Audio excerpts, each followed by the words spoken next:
आगामी विधानसभा चुनाव को लेकर आम आदमी पार्टी ने किया कार्यकर्ता सम्मेलन, अपने बलबूते पर की चुनाव लड़ने की घोषणा। आगामी विधानसभा चुनाव को लेकर जहां सभी पार्टी और क्षेत्रीय दलों ने चुनाव प्रचार तेज कर दिया है और मतदाताओं को लुभाने के लिए पंचायतों का दौर भी शुरू हो गया है, वहीं आम आदमी पार्टी ने भी अपना जनसंपर्क तेज कर दिया है। आम आदमी पार्टी ने बागपत लोकसभा की छपरौली विधानसभा से राजेंद्र खोकर को प्रत्याशी की घोषणा करते हुए रालोद के गढ़ में सेंध लगा दी है। छपरौली विधानसभा से सैकड़ों कार्यकर्ता आम आदमी पार्टी के कार्यक्रम में पहुंचे। कार्यक्रम में आम आदमी पार्टी के प्रदेश उपाध्यक्ष सोमेंद्र ढाका ने पत्रकारों से वार्ता करते हुए कहा कि आम आदमी पार्टी अपने बलबूते पर आगामी चुनाव लड़ेगी और पार्टी ने उत्तर प्रदेश में 170 विधानसभा में अपने प्रत्याशियों की घोषणा कर दी है। बाकी विधानसभाओं के शीघ्र अपने प्रत्याशी चुनावी मैदान में उतारेगी। एक सवाल के जवाब में उन्होंने कहा कि आम आदमी पार्टी किसी भी पार्टी से कोई गठबंधन नहीं करेगी और प्रदेश में अपने बलबूते पर चुनाव लड़ेगी। कि अभी आम आदमी पार्टी ने कोई 15 दिन पहले आदरणीय संजय सिंह, जो हमारे राज्यसभा सांसद हैं और उत्तर प्रदेश के प्रभारी हैं, उन्होंने घोषणा की थी कि आगामी 2022 के जो विधानसभा चुनाव है, आम आदमी पार्टी 403 विधानसभा पे अपने कैंडिडेट खड़े करेगी और पूरे दमखम के साथ उत्तर प्रदेश में अपना चुनाव लड़ेगी। आम आदमी पार्टी द्वारा अपनी प्रथम लिस्ट घोषित की, उसमें 100 प्रत्याशियों की घोषणा उत्तर प्रदेश की विभिन्न विधानसभाओं के लिए की गई थी। दूसरी लिस्ट जारी की गई, उसमें 70 प्रत्याशियों की घोषणा की गई थी और उनमें से एक प्रत्याशी हमारे छपरौली से विधानसभा से डॉक्टर राजेंद्र सिंह खोकर को आम आदमी पार्टी द्वारा प्रत्याशी बनाया गया है। उन्हीं के संबंध में मीटिंग के लिए मैं आज यहाँ बदरखे में आया हूँ। क्या आम पार्टी का कोई गठबंधन भी है? देखिए, आम आदमी पार्टी का कोई गठबंधन नहीं है। 403 विधानसभा पे आम आदमी पार्टी अपने प्रत्याशी खड़े करेगी और पूरी मजबूती से दिल्ली मॉडल के आधार पर, जो दिल्ली में हमने अपना कार्य किया है, जनहित के जो कार्य किए हैं, जो बुनियादी मुद्दों के कार्य किए हैं, उन पर हम यहाँ पर चुनाव लड़ेंगे। जिस तरह से उत्तर प्रदेश के अंदर 75 जिले हैं और दिल्ली एक छोटा राज्य है, उत्तर प्रदेश बड़ा राज्य है, तो किन किन मुद्दों पर आप ये चुनाव लड़ेंगे? देखिए, जो पहला मुद्दा है हमारा बिजली का, जो पहला वादा केजरीवाल ने किया है वो किया है बिजली का। बिजली के लिए प्रत्येक घर के लिए 300 यूनिट बिजली हम लोग अब उत्तर प्रदेश में सरकार बनने के 24 घंटे के अंदर 300 यूनिट बिजली फ्री करेंगे। किसानों के लिए मुफ्त बिजली होगी और जो बिजली के बकाया बिल है उनको हम लोग माफ करेंगे। जो आपका कहना है कि उत्तर प्रदेश एक बड़ा राज्य है, उत्तर प्रदेश बड़ा राज्य है, लेकिन मैं आपको ये भी बताना चाहता हूँ कि उत्तर प्रदेश का बजट भी बड़ा है। दिल्ली का जहाँ बजट 60,000 करोड़ का है, वहीं उत्तर प्रदेश का बजट जो है 5,75,000 करोड़ का है। यदि उत्तर प्रदेश की जनसंख्या 20 करोड़ है और वहाँ की 2 करोड़ जनसंख्या है, जो 10 गुना का अंतर है, तो ऐसे ही बजट में भी 10 गुने का अंतर है। और मैं कहना चाहता हूँ कि यदि बड़े प्रदेश को यदि बीजेपी नहीं संभाल पा रही तो छोड़ दे उसको। बड़े प्रदेश होना कहाँ यहाँ की जनता का कोई गुनाह नहीं है। किसान आंदोलन के साय में 2022 का चुनाव होगा, क्या कहेंगे आप? किसान आंदोलन के साथ आम आदमी पार्टी पहले दिन से ही किसान आंदोलन के साथ है। अरविंद केजरीवाल ने भी बॉर्डर पर जो किसानों के लिए सुविधा जितनी कर सकते थे वो मुहैया कराई है और सबसे बड़ा काम अरविंद केजरीवाल जी ने ये किया है कि भारतीय जनता पार्टी की सरकार जो है ये चाहती थी कि जितने भी स्टेडियम है दिल्ली के, उनको जेल के रूप में तब्दील करके किसानों को वहाँ कैद करना चाहती थी और अरविंद केजरीवाल जी की सरकार ने, आम आदमी पार्टी की सरकार ने उसकी परमिशन नहीं दी थी। मेरा नाम डॉक्टर राजेंद्र खोकर। आपको प्रत्याशी बनाया गया है। आगामी 2022 का चुनाव है, क्या योजनाएं आपकी है? किस मुद्दे में चुनाव लड़ेंगे और कैसे चुनाव रहेगा? ऐसा है, आम आदमी पार्टी ने हमको उम्मीदवार बनाया है। मैं veterinary council of India Bharat का चेयरमैन रहा हूँ दिल्ली में, भीकाजी कामा पैलेस, अगस्त क्रांति भवन में 2006 से लेकर 10 तक मैं चेयरमैन रहा हूँ। मुझे लंबा शासकीय अनुभव भी है और 2020 में मार्च से मैं सेवानिवृत्त होने के बाद आम आदमी पार्टी के लिए अपना पूर्णकालीन कार्यकर्ता हूं।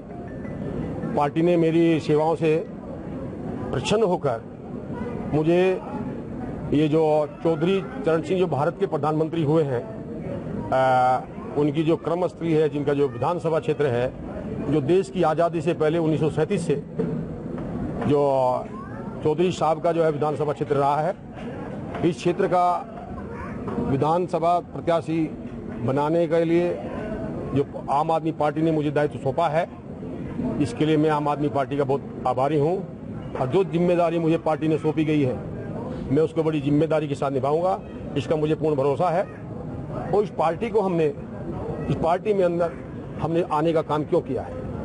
हमने इसलिए इसमें आने का काम किया है क्योंकि जब आम आदमी पार्टी की सरकार प्रथम बार दिल्ली में बनी तो उस दौरान 70 में से हमारे 28 एमएलए जीत कर आए थे, और उसके बाद जो 49 दिन मात्र हमारी सरकार चली, हमसे बहुमत हमारा पर्याप्त नहीं था। बहुमत पर्याप्त न होने के कारण सरकार नहीं चला पाए। उस दौरान इन दलों ने ये कहा था कि ये सरकार चलाने में नाकाबिल है। 2014 में जब नरेंद्र मोदी जी देश के प्रधानमंत्री बने और ये धरती, दिल्ली की धरती और दीवारें और हिंदुस्तान के बाहर जो मोदी जी के कार्यक्रम तमाम विदेशों में लगे थे, वहां से एक आवाज आ रही थी, मोदी मोदी मोदी। उस स्थिति में आम आदमी पार्टी ने 2015 में चुनाव लड़ा, 70 सीटों में से 67 सीटों पर लड़ा, और 67 सीटों में से 67 सीटें आम आदमी पार्टी के खाते में गई। जबकि भारतीय जनता पार्टी के वरिष्ठ नेता जेटली साहब, वो आज स्वर्ग में हैं, उनके द्वारा दावा किया था कि यदि ये पार्टी मामूली वोटों से ज्यादा ले जाए, मामूली सांसदों विधायकों से ज्यादा ले जाए, तो मैं राजनीति से संन्यास ले लूंगा। क्या यूपी में दिल्ली के एजेंडे में चुनाव लड़ा जाएगा? दिल्ली तो में जो हमने करके दिखा है, केजरीवाल जी में और अन्य सरकारों में एक फर्क है, बस एक ही गांव से होकर गुजरती है। ये चौधरी साहब ने बताया था, और चौधरी साहब का जो ये सपना था, इसको साकार करने का काम केजरीवाल जी ने किया है। केजरीवाल जी ने बिजली दिया है, मुफ्त दिया है आम आदमी को। आम आदमी को शिक्षा की व्यवस्था नहीं थी, उच्च स्तर की शिक्षा दिया है इसने। आम आदमी को चिकित्सा की व्यवस्था नहीं थी। हमारी मोहल्ला क्लिनिक जो दिल्ली के अंदर थी, उन मोहल्ला क्लिनिक के अंदर कोई व्यवस्था नहीं थी। आज 200 प्रकार की जांचें मुफ्त होती हैं। यदि आपको 1 महीने के अंदर इलाज के लिए कोई व्यवस्था नहीं है, ऑपरेशन नहीं हो पा रहा है, तो आप जाइए किसी भी हॉस्पिटल के अंदर जाके वो कर लिए, और आपके ऊपर होने वाले खर्चा वो देने का काम दिल्ली सरकार करती है। दिल्ली सरकार ने फरिश्ता योजना शुरू की है। यदि देश के कोने कोने का आदमी कोई भी जाके दिल्ली के अंदर उसका एक्सीडेंट हो जाए, उसको वहां से लेके हॉस्पिटल तक ले जाने के लिए 2000 रुपए सरकार देती है।